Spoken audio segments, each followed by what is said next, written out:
Sejarah manusia adalah panggung besar di mana lakon tentang kekuasaan dan keimanan silih berganti dipentaskan.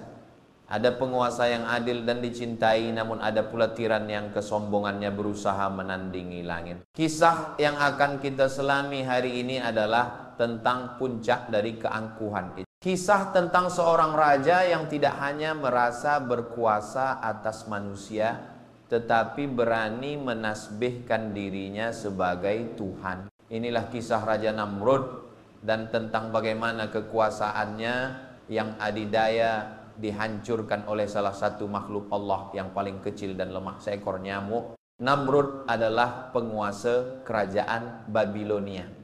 Allah telah menganugerahinya segala hal yang diinginkan oleh seorang raja. Kekuasaan yang tak terbatas, kekayaan yang melimpah ruah, rakyat yang patuh, dan ilmu pengetahuan yang maju.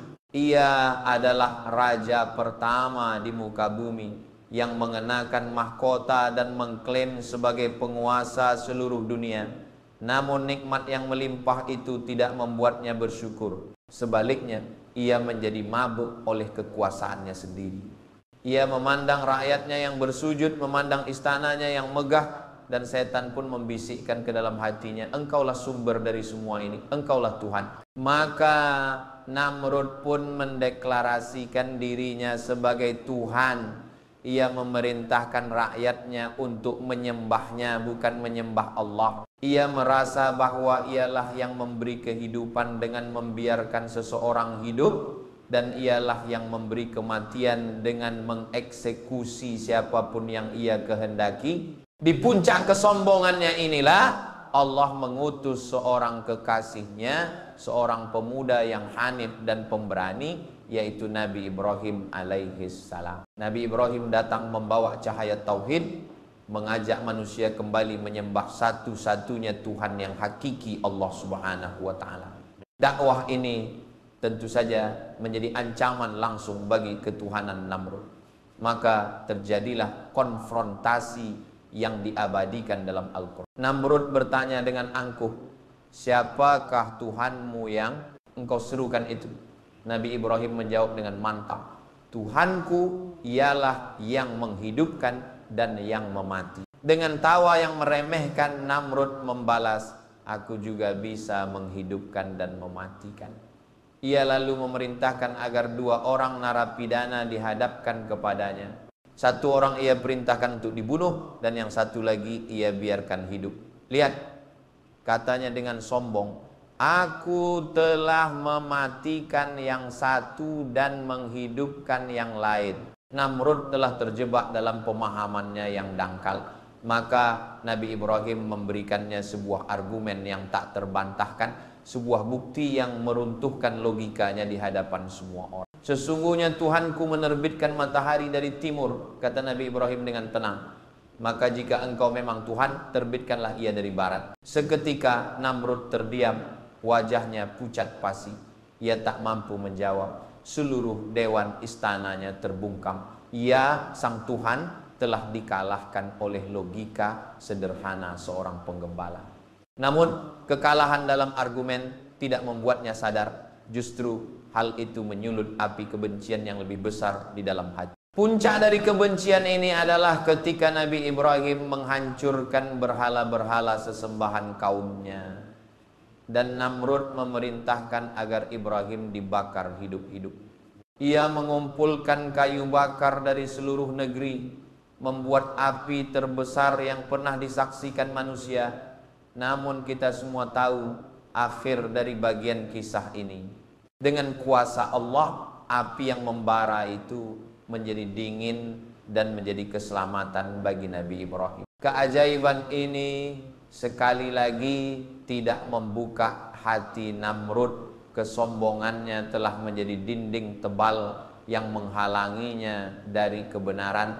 Ia justru semakin menantang.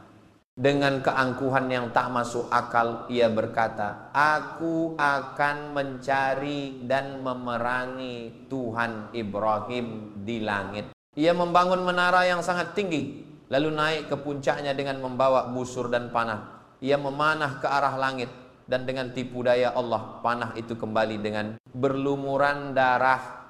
darah seekor ikan yang terbang di angkasa, sehingga Namrud merasa telah berhasil membunuh Tuhannya Nabi Ibrahim. Di titik inilah kesabaran langit telah habis. Allah tidak perlu mengirimkan petir yang menyambar atau gempa yang dahsyat untuk menghancurkan Namrud. Untuk menghukum kesombongan yang setinggi langit itu, Allah hanya mengirimkan bala tentaranya yang paling kecil dan paling diremehkan, nyamuk. Allah memerintahkan pintu langit untuk dibuka dan keluarlah kawanan nyamuk dalam jumlah yang tak terhitung. Serangga-serangga kecil itu menyerbu pasukan Namrud. Mereka meminum darah para prajurit dan memakan daging mereka, hingga yang tersisa hanyalah tulang belulang. Pasukan yang tadinya begitu perkasa luluh lantak dalam sekejap oleh makhluk yang bahkan tak mereka anggap sebagai ancaman. Namun untuk Namrud sendiri, Allah telah menyiapkan hukuman yang jauh lebih menghina. Dari jutaan nyamuk itu, Allah mengirimkan satu ekor saja. Nyamuk yang lemah dan kecil. Nyamuk itu tidak menggigit kulitnya, melainkan masuk melalui lubang hidungnya dan bersarang di dalam otaknya. Maka dimulailah azab yang paling menyakitkan dan paling merendahkan. Nyamuk itu terus bergerak dan berdengung di dalam kepalanya, memberinya rasa sakit yang tak tertahankan. Sang Tuhan yang agung itu kini berguling-guling di lantai, menjerit-jerit kesakitan. Ia tidak bisa tidur, tidak bisa makan, tidak bisa berpikir.